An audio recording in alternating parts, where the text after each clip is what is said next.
Good morning everyone. आज हम बात करेंगे 10th क्लास के फर्स्ट चैप्टर में। पहले हम बात कर चुके हैं, आज हम बात करेंगे केमिकल इक्वेशन की बात करेंगे कि बैलेंस क्यों करते हैं हम, मतलब अभिकारक और उत्पाद यानी रिएक्टर और प्रोडक्ट को क्यों बैलेंस करने की हमें जरूरत पड़ती है। इसके लिए हमें थोड़ी सी मतलब 9th क्लास में हमने पढ़ा था लॉ ऑफ कंजर्वेशन।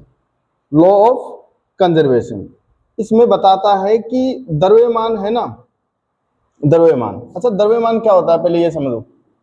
द्रव्यमान का मतलब ये समझो कि जैसे मान लो आप ये किताब है, ये किताब मान लीजिए 1 kg की है। अगर हम इसे जला देते हैं तो क्या वास्तव में इसके द्रव्यमान यानी जो 1 किलो वजन था वो घट जाएगा क्या? आपको लगेगा यस, नहीं, इसका द्रव्यमान घटेगा नहीं। मैं बताता हूँ आपको। कुछ चीजें तो वेपराइजेशन हो जाएगी, कुछ कार्बन डाइऑक्साइड में बदल जाएगी, कुछ और गैसें बन जाएंगी और कुछ राख में बदल जाएगी। मतलब सारा जो मटेरियल है ना 1 किलो ही रहेगा, कम या ज्यादा नहीं होगा। कंजर्वेशन थ्योरी हमें यही कहती है कि द्रव्यमान ना तोड़ा जा सकता है ना बदला जा सकता है। इसी को हम क्या बोलते हैं? कंजर्वेशन थ्योरी बोलते हैं। जैसे हम और चीजें लेते हैं, जैसे मान लीजिए हमने एक स्टोन यानी पत्थर लिया, 1 किलो का पत्थर ले लिया।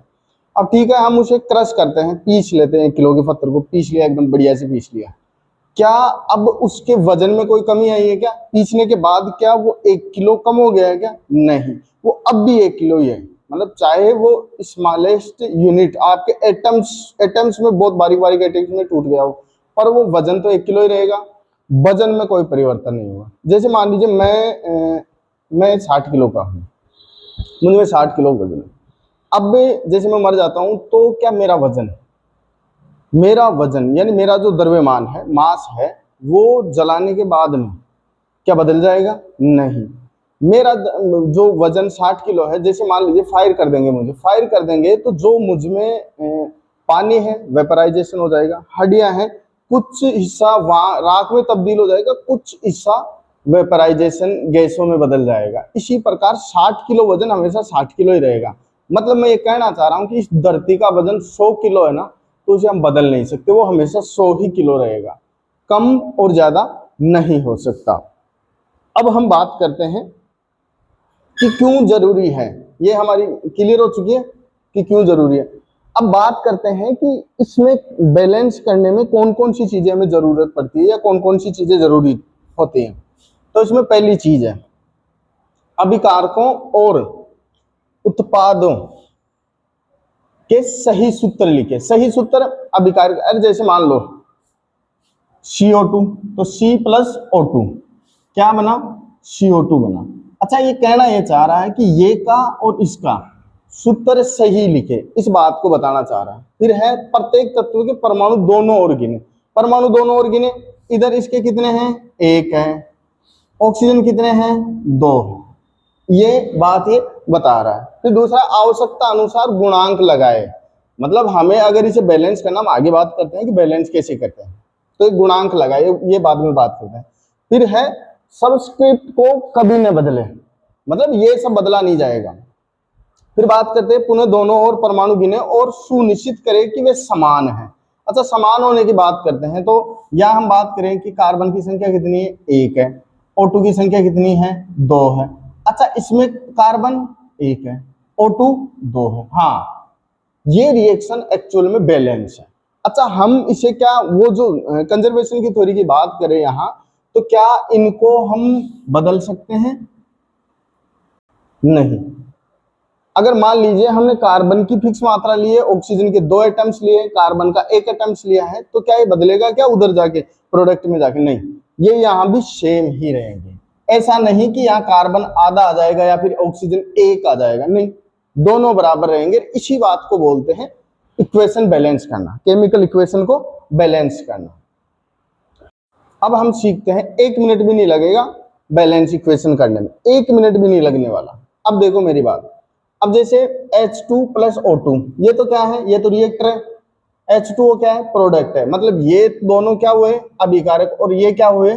उत्पाद। हम क्या करते हैं, यहाँ तो लिख लेते हैं एलिमेंट्स कि हमारे पास कौन कौन से एलिमेंट्स है, हाइड्रोजन और ऑक्सीजन एलिमेंट्स है। फिर लेफ्ट साइड में इस साइड में कौन सा है, इस साइड में है, इनके एटम्स की संख्या लिखनी होगी। राइट साइड में ये है, इसको क्या बोलेंगे, राइट, और इसको क्या बोलेंगे, लेफ्ट साइड। अब देखो हाइड्रोजन कितने हैं, हाइड्रोजन 2 है, 2 लिख दिया। इधर ऑक्सीजन कितने हैं, 2 हैं, हमने भी 2 लिख दिया। अब मुझे ये बताओ ऑक्सीजन कितने, ऑक्सीजन भी 2 हैं।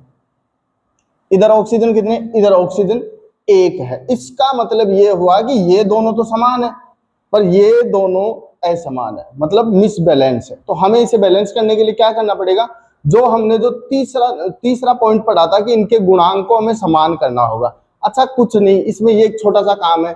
जैसे अब मैं ऐसा करूं कि इससे ये तो समान है पर H2O इसके साथ जुड़ा है, तो इसका मतलब इन दोनों की इक्वेशन भी मुझे साथ ही करनी पड़ेगी। अब देखो जैसे मैं इसको मल्टीप्लाई 2 से करता हूँ, 2 से करता हूं तो ये तो समान हो गए पर ये लगेगा कहाँ, यहाँ, यहाँ नहीं लगेगा। यहाँ नहीं लगता कभी अभिक्रिया में, हम नहीं लगा सकते। एक्चुअल में प्रोडक्ट बनाए तो बनाए, हम नहीं लगाते यहाँ। तो यहाँ लगाएंगे तो ये कितने हो गई, इनकी संख्या कितनी होगी, इनकी संख्या अब 4 हो गई है। अब 4 हो गई तो ये भी मिसबैलेंस हुआ। अब इसके लिए क्या करना होगा हमें, इसके लिए हम ऐसा करते हैं कि इसमें, हाँ तो हम क्या करेंगे, इधर से बैलेंस करते हैं। तो इधर से बैलेंस कैसे होगा, 2 × 2 4 हो गए, मतलब इनकी संख्या भी कितनी हो गई, 4 हो गई। तो ये 4 करने के लिए हम यहाँ क्या लगा देंगे, 2 लगा देंगे। अब देखो अब इसका नया जो रेशियो है, 4 हाइड्रोजन बराबर 4, ऑक्सीजन कितने, 2। अब देखो यहाँ हाइड्रोजन कितने हो गए, 4, यहाँ ऑक्सीजन कितने हैं, 2। क्या वास्तव में हम सीख चुके हैं, हाँ यही था बैलेंस इक्वेशन। और इसी प्रकार 1 मिनट भी नहीं लगा और हम सीख चुके हैं। अब हम सीखते हैं, 1 मिनट भी नहीं लगेगा बैलेंस इक्वेशन करने में, 1 मिनट भी नहीं लगने वाला। अब देखो मेरी बात, अब जैसे H2 + O2, ये तो क्या है, ये तो रिएक्टर है। H2O क्या है, प्रोडक्ट है, मतलब ये दोनों क्या हुए, अभिकारक, और ये क्या हुए, उत्पाद हुए। हम क्या करते हैं, यहाँ तो लिख लेते हैं एलिमेंट्स कि हमारे पास कौन कौन से एलिमेंट्स है, हाइड्रोजन और ऑक्सीजन एलिमेंट्स है। फिर लेफ्ट साइड में, इस साइड में कौन सा है, इस साइड में है, इनके एटम्स की संख्या लिखनी होगी। राइट साइड में ये है, इसको क्या बोलेंगे, राइट, और इसको क्या बोलेंगे, लेफ्ट साइड। अब देखो हाइड्रोजन कितने, हाइड्रोजन 2 है, 2 लिख दिया। इधर ऑक्सीजन कितने हैं, 2 हैं, हमने भी 2 लिख दिया। अब मुझे ये बताओ ऑक्सीजन कितने, ऑक्सीजन भी 2 हैं। इधर ऑक्सीजन कितने, इधर ऑक्सीजन 1 है। इसका मतलब ये हुआ कि ये दोनों तो समान है पर ये दोनों असमान है, मतलब मिसबैलेंस है। तो हमें इसे बैलेंस करने के लिए क्या करना पड़ेगा, जो हमने जो तीसरा पॉइंट पढ़ा था कि इनके गुणांक को हमें समान करना होगा। अच्छा कुछ नहीं, इसमें ये एक छोटा सा काम है। जैसे अब मैं ऐसा करूं कि इससे ये तो समान है पर H2O इसके साथ जुड़ा है, तो इसका मतलब इन दोनों की इक्वेशन भी मुझे साथ ही करनी पड़ेगी। अब देखो जैसे मैं इसको मल्टीप्लाई 2 से करता हूँ, 2 से करता हूँ तो ये तो समान हो गए पर ये लगेगा कहाँ, यहाँ, यहाँ नहीं लगेगा। यहाँ नहीं लगता कभी अभिक्रिया में, हम नहीं लगा सकते। एक्चुअल में प्रोडक्ट बनाए तो बनाए, हम नहीं लगाते यहाँ। तो यहाँ लगाएंगे तो ये कितने हो गई, इनकी संख्या कितनी होगी, इनकी संख्या अब 4 हो गई है। अब 4 हो गई तो ये भी मिसबैलेंस हुआ। अब इसके लिए क्या करना होगा हमें, इसके लिए हम ऐसा करते हैं कि इसमें, हाँ तो हम क्या करेंगे, इधर से बैलेंस करते हैं। तो इधर से बैलेंस कैसे होगा, 2 × 2 4 हो गए, मतलब इनकी संख्या भी कितनी हो गई, 4 हो गई। तो ये 4 करने के लिए हम यहाँ क्या लगा देंगे, 2 लगा देंगे। अब देखो अब इसका नया जो रेशियो है, 4 हाइड्रोजन बराबर 4, ऑक्सीजन कितने, 2। अब देखो यहाँ हाइड्रोजन कितने हो गए, 4, यहाँ ऑक्सीजन कितने हैं, 2। क्या वास्तव में हम सीख चुके हैं, हाँ यही था बैलेंस इक्वेशन। और इसी प्रकार 1 मिनट भी नहीं लगा और हम सीख चुके हैं।